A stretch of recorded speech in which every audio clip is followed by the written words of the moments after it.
ជួបទុំរំបានស្រឡាញ់សុខក៏ចាក់ចេញដាច់ចិត្តលេជីវ៉ាបងនៅតែមិនយល់ឬអូនមានអ្នកណាក៏មិនដឹងខ្លួនថាបងខំໄວជួយប្រាប់ផងអោបហើយមិនចង់លែងឬបងអោបអូនណែនតែបងខ្លាចពិតមែនពិតមិនចង់បាត់បងនួនល្អមើលកែវភ្នែកម្នាក់នេះក្រែងនឹករឿងកន្លងសូមជួយប្រាប់បងផងថាស្ងួនមិនចេញទៅណាយ៉ាងហោចណាស់នឹកដល់អាណិតរួចគិតជាថ្មីមុននឹងអូនឈានជើងចេញទៅគុំធ្វើតាមអារម្មណ៍ជីវ៉ាបេះដូងមិនទាន់មានរបួសយើងអាចសាបសាគុំឲ្យអ្នកណាបំបែកអូនចេញពីបងទោះយ៉ាងណាបេះដូងមួយនេះនៅតែស្ម័គ្រស្មោះទុកចិត្តចោះបើមានកំហុសសន្យាលែងឲ្យខំច្រើនដងទុំទឹកភ្នែកហើយវានៅហូរឈរក្រោយខ្នងធ្វើវិញនួនល្អងបងរងចាំកន្លែងនេះ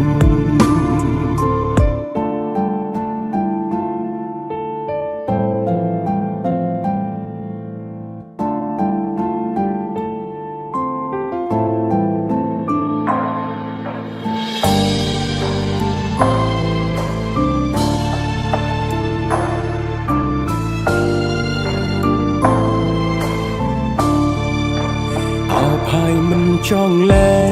ងឬបងអោបអូនណែនតែបងខ្លាចពិតមែនពិតមិនចង់បាត់បងនួនល្អមើលកែវភ្នែកម្នាក់នេះក្រែងនឹករឿងកន្លងសូមជួយប្រាប់បងផ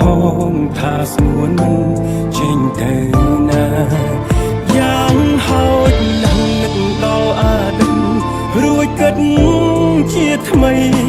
មុននឹងអូនឈានជើងចេញទៅគុំធ្វើតាមអារម្មណ៍ជីវ៉ាបេះដូងមិនទាន់មានរបួសយើងអាចសាបសាគុំឲ្យអ្នកណាបំបែកអូនចេញពីបងទោះយ៉ាងណាបេះដូងមួយនេះនៅតែ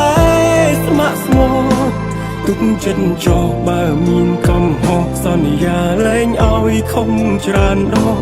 ទុំទឹកភ្នែកហើយវានៅហូរឈរក្រោយខ្នងធ្វើវិញនួនល្អងបងរងចាំកន្លែងនេះយ៉ាងហោចណាស់នឹកដល់អាណិតរួចគិតជាថ្មីមុននឹងអូនចេញទៅគុំធ្វើតាមអារម្មណ៍ជីវ៉ាបេះដូងមិនទាន់មានរបួសយើងអាចសាបសាគុំឲ្យអ្នកណាបំបែកអូនចេញពីបងទោះយ៉ាងណាបេះដូងមួយនេះនៅតែស្ម័គ្រស្មោះទុកចិត្តចោលបើមានកំហុសលែងឲ្យខំច្រើនដងទុកទឹកភ្នែកហើយវានៅហូរឈរក្រោយខ្នងធ្វើវិញនួនល្អងបងរងចាំកន្លែងនេះធ្វើវិញនួនល្អងបងរងចាំកន្លែងនេះ